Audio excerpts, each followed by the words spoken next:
Hi, I'm Jenny Matthews, speech pathologist from Bayside Voice Centre. I focus solely on supporting people with voice disorders and refer issues for speech, language, literacy, fluency and swallowing to my local colleagues. There are two groups of people I support. The first group are those who want to enhance their voice and their relationships through voice coaching.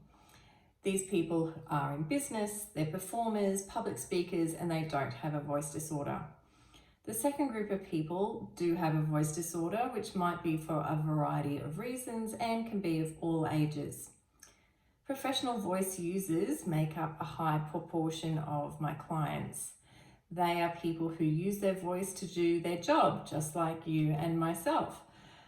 Teachers, call centre operators, receptionists, gym instructors, sports coaches, auctioneers, clergy, lawyers, etc. They all come under this banner. The teachers are 3 times more likely to develop a voice disorder based on the high intensity of their vocal load. So supporting teachers to access work cover when warranted can be an important part of supporting their rehabilitation. A voice disorder can arise from a vocal fold pathology, such as a cyst, polyp, nodule, hemorrhage, papilloma, etc., as well as paralysis, neurological disorders such as Parkinson's disease and spasmodic dysphonia. Now, voice disorder can be related to poor respiration, which impacts the breath flow through the vocal cords, vocal folds, affecting the mucosal wave and in turn the voice quality and volume. So there are strategies to help coordinate breathing and poor phonation due to asthma, COPD, and vocal fold dysfunction. Now, vocal fold dysfunction is also referred to in the literature as paradoxical vocal fold movement disorder or exercise-induced laryngeal obstruction. Now, unlike asthma, where the person has difficulty, obviously, breathing, patients with vocal fold dysfunction report difficulty because of the poor coordination of their vocal folds adducting when they should be abducting to allow breath flow. So people with vocal fold dysfunction are typically female, of type A personality, high achievers, and an episode or an attack can be triggered by intense exercise or an intense smell. Now, at least 50% of people with voice disorders also have reflux. So this is always an area to investigate and manage when a voice disorder is present or suspected.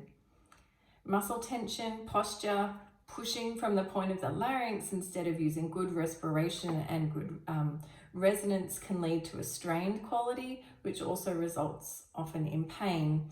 So I teach strategies that deconstrict the false vocal folds and how to efficiently and effectively phonate.